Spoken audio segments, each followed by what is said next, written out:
Ningsih, calon guru penggerak angkatan 11 dari UPT SDN 09 Padang Ganting. Pada hari ini saya ditemani oleh Ibu Anissa Zahra. Beliau merupakan guru kelas 2 dari UPT SDN 09 Padang Ganting. Assalamualaikum Ibu Anissa. Waalaikumsalam Bu Ani. Apa kabarnya hari ini Bu Anissa? Alhamdulillah baik. Ibu bagaimana? Alhamdulillah juga baik. Baiklah Ibu, sesuai dengan kesepakatan kita beberapa hari yang lalu, saya sudah menyampaikan kepada Bu Ani bahwa saya mendapatkan tugas untuk melakukan supervisi di kelas Ibu. Nah, untuk supervisi akademik ini ada 3 tahapan nih Bu Ani yang akan kita lalui. Yang pertama yaitu percakapan pra-observasi yang kita laksanakan hari ini, kemudian ada observasi, dan yang ketiga yaitu tahapan pasca observasi. Nah, pada siang hari ini kita melaksanakan yang namanya tahapan pra-observasi, di mana harapan kita sama-sama siang hari ini kita bisa dapat berdiskusi dan bertukar pikiran terkait kesiapan-kesiapan yang Bu Ani untuk melaksanakan supervisi. Dan juga agar pelaksanaan supervisi Bu Ani nantinya berjalan dengan lancar, tidak ada hambatan.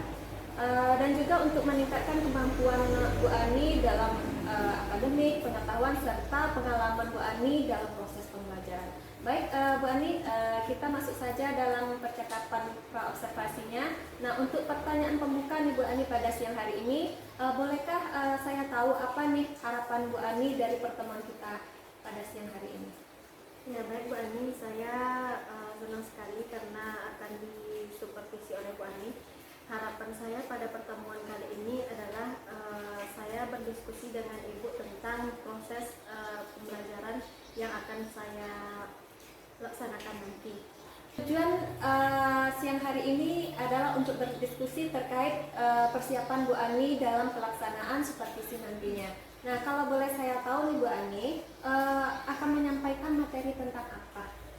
Saya akan menyampaikan materi tentang penjumlahan dan pengurangan, yaitu lebih detailnya tentang penjumlahan yang kurang dari 20.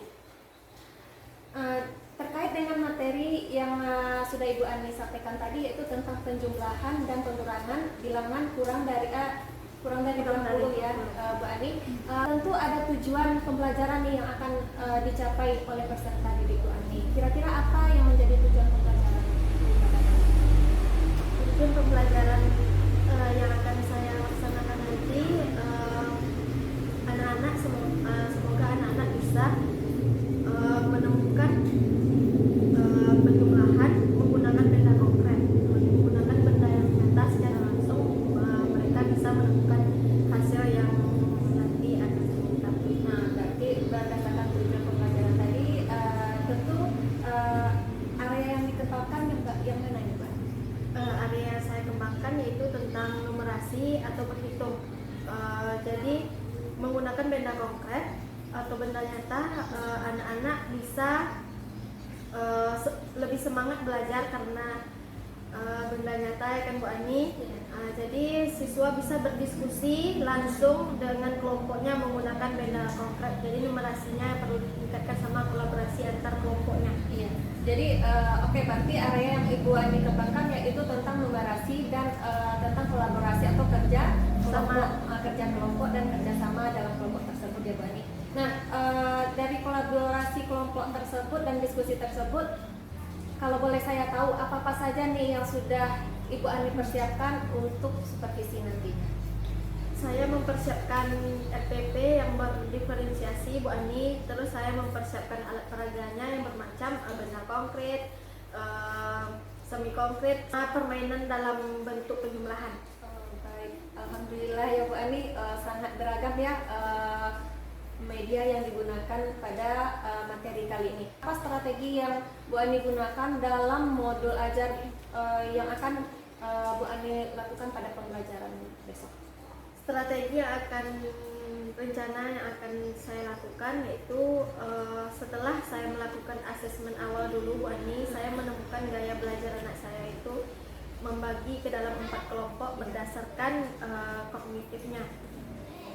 Jadi nanti saya akan membuat LKPD yang beragam ke dalam 4 kelompok, sangat baik, cukup, nanti kalau anak yang sangat baik itu mereka bisa belajar sendiri tanpa bantuan saya.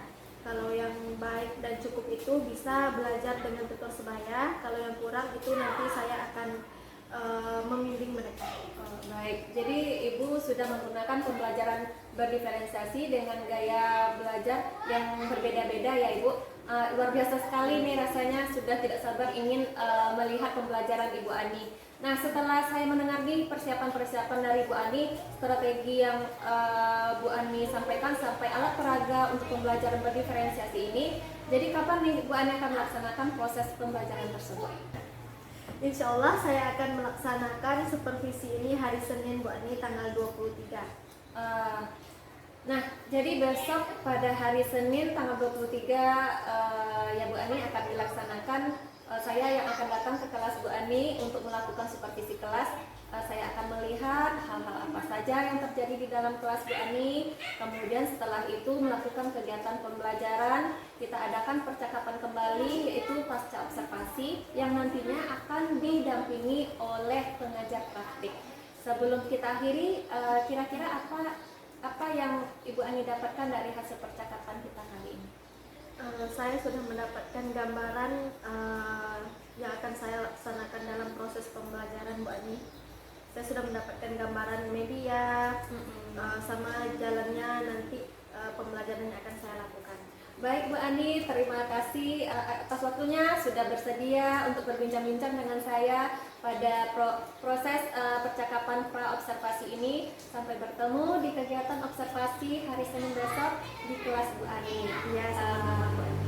Assalamualaikum warahmatullahi wabarakatuh. Waalaikumsalam warahmatullahi wabarakatuh.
lanjut nggak nih?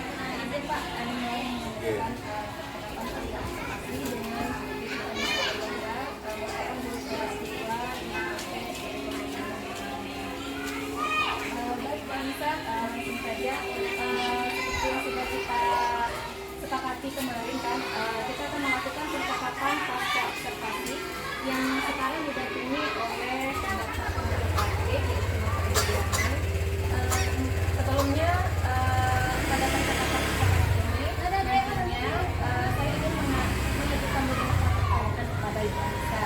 Tapi sebelum saya mengajukan pertanyaan tersebut, saya akan menyampaikan apa tujuan kita melakukan percakapan pasca observasi ini.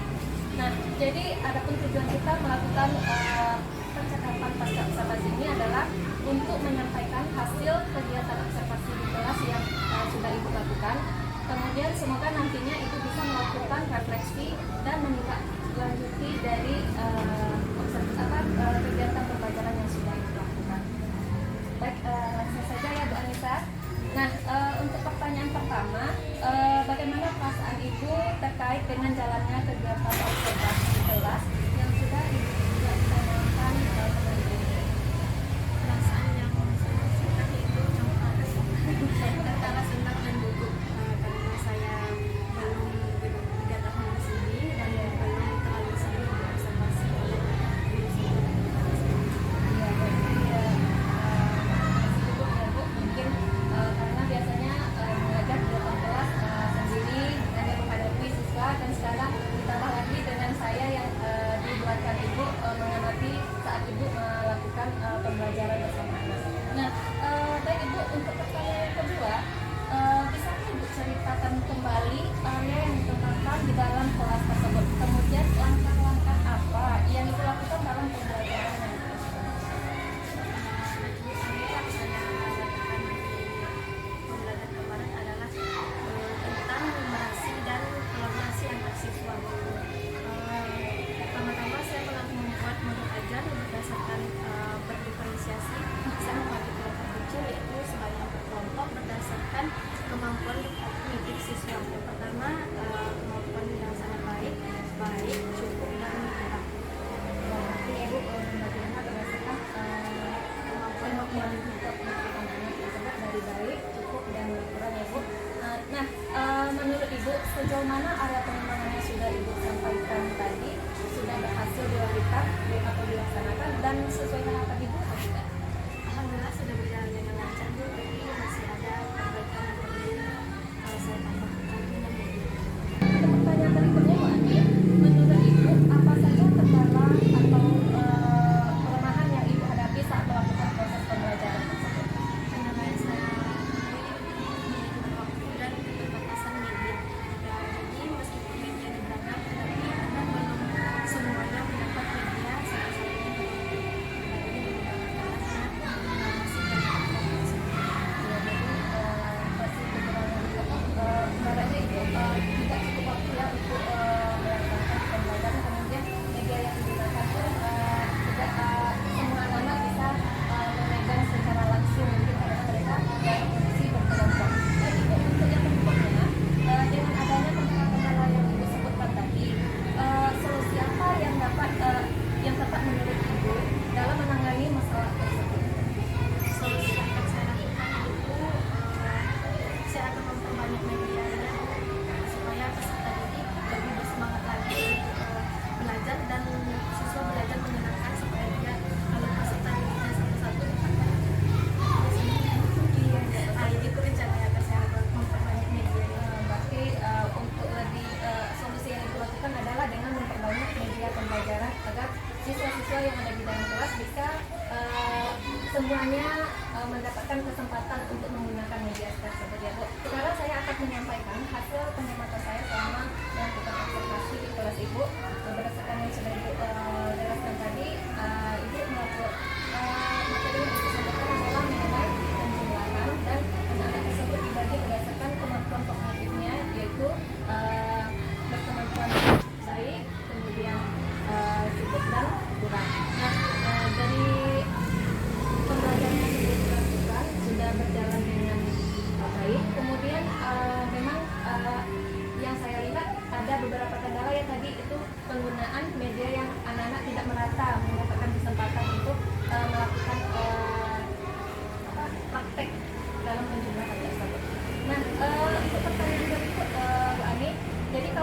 saya tahu kapan nih Bu Ani akan melakukan perubahan yang telah Ibu rencanakan tadi?